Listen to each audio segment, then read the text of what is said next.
Hello and welcome to another colour inspiration for Scenes of Italy colouring book.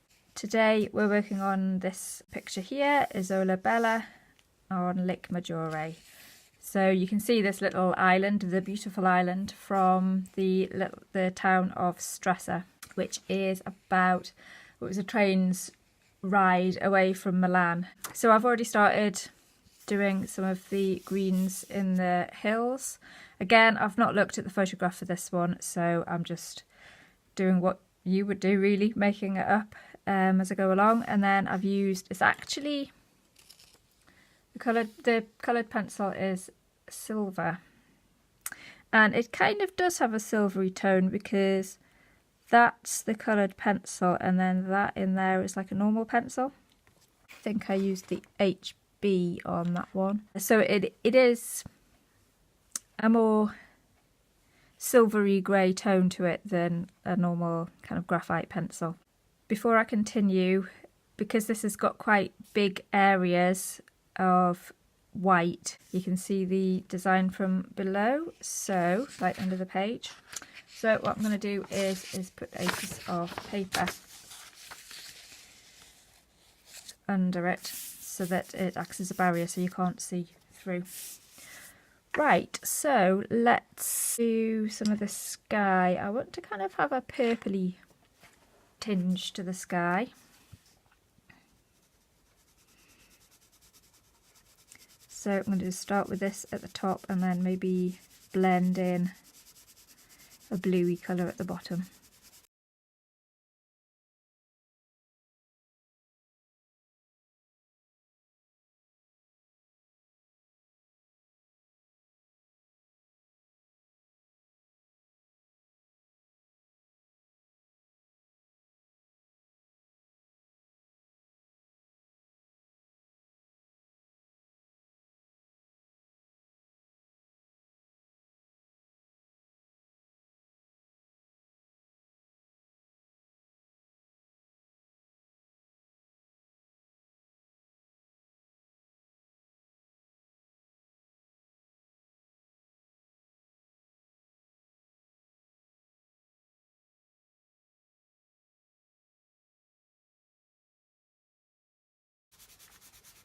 So I've just used the purpley colour at the top and then the light blue at the bottom, and then blended them both together in the middle by just doing the purple over the blue, and then I've just gone and darkened the top bit a bit more because in real life the sky is darker at the top, and it, as the horizon gets, obviously the sky gets further away, it gets lighter at the bottom.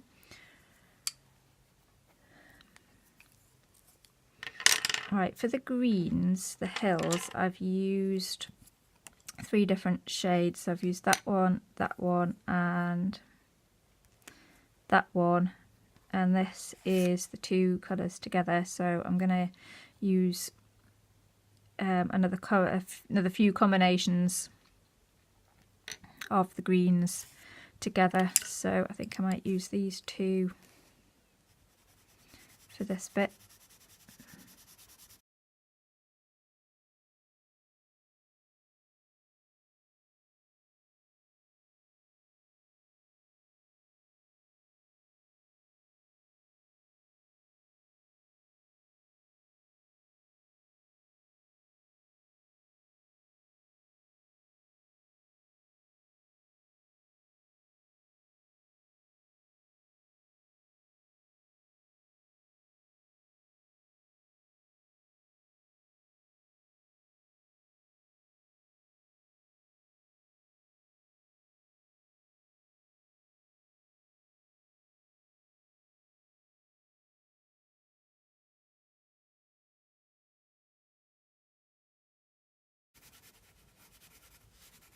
These are obviously very big flat areas of colour if you just coloured it in with pen.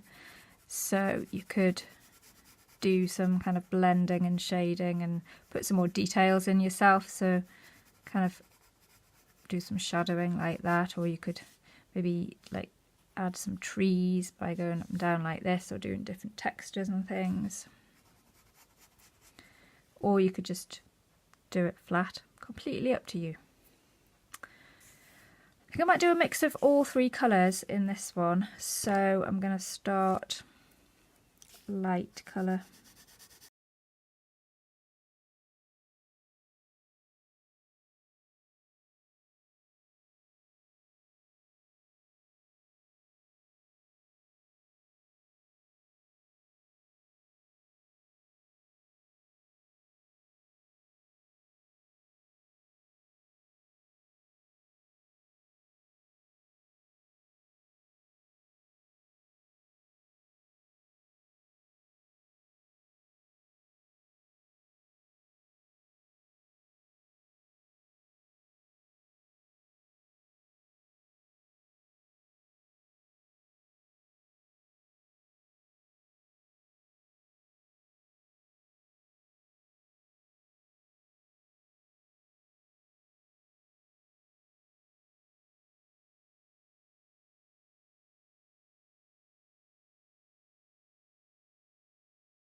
So with each of the different colours, I went over quite lightly at the top and then a bit darker at the bottom.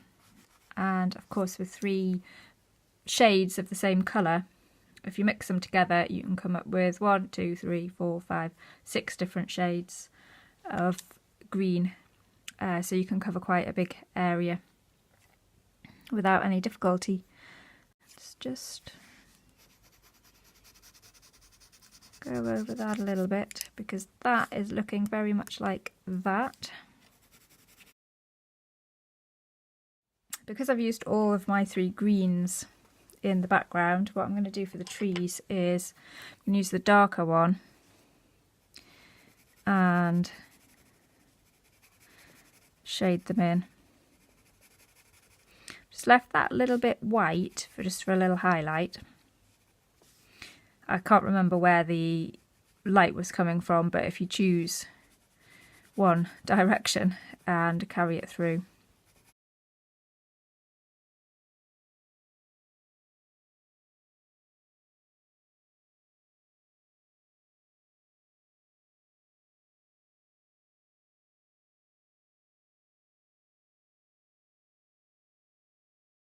And then I'm just going to use a bit of brown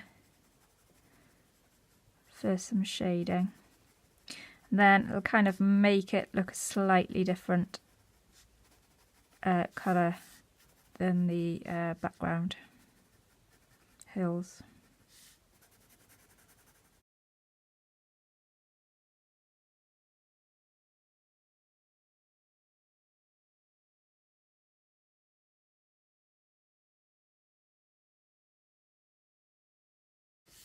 Of course, this tree needs its trunk. Just do a bit more into there. That little bit is actually this bit of land here. Because it's looking quite grey and green, I'm going to make a couple of these trees a bit more reddish.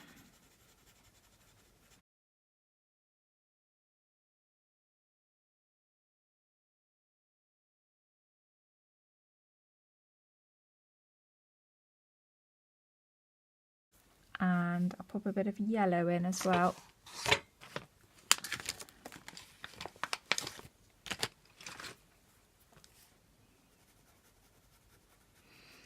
A bit of yellow in that highlight there.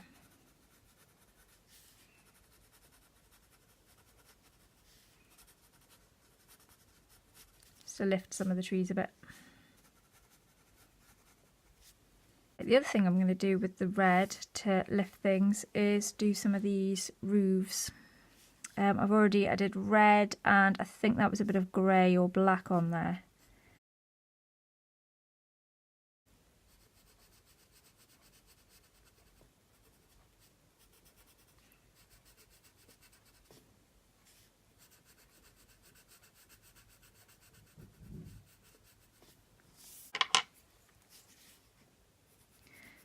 Puts a bit of orange on as well.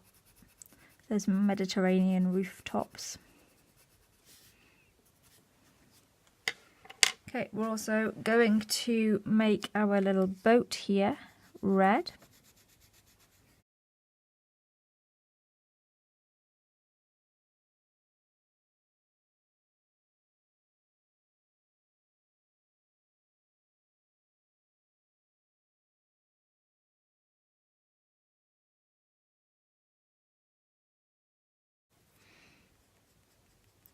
Do a bit of reflection in the window.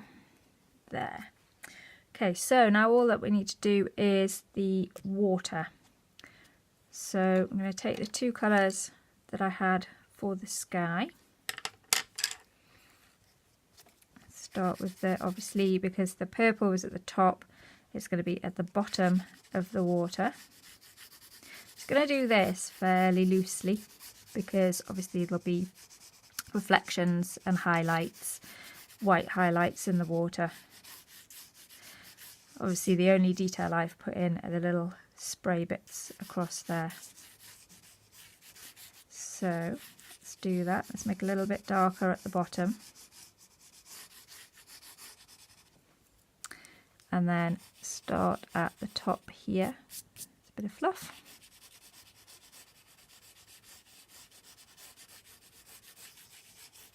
Quite light at the top.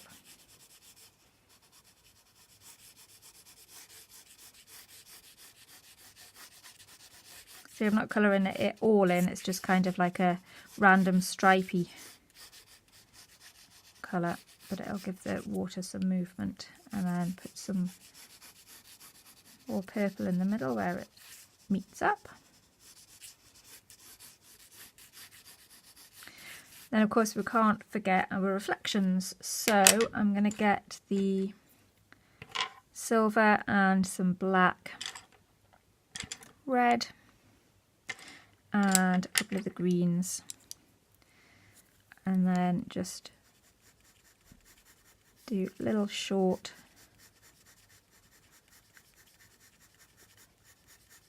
marks for the reflections. So that's the silver bit, like here we've got trees, kind of here you're just mirroring what is there. And let's just put a little bit of that in because of course we've got the mountains, hills as well. A bit of red for roofs. Of course we need some red here for the boat. A little bit of blue.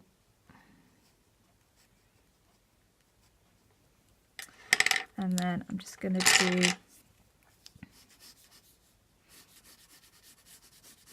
bit of green just randomly around for the hills. It probably wouldn't come all the way here, this probably would be blue, you'd probably have the reflection of the hills there. But this just all gives a little bit of texture to the water. Let's pop a bit of this colour in there and there. And of course this would be green in that bit, have a bit there, and then I'm going to go over this a bit heavier with the blue.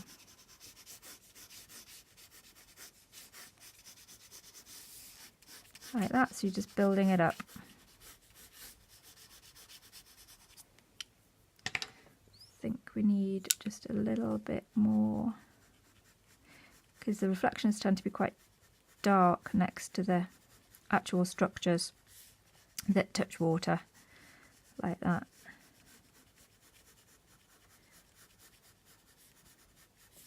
So, yeah.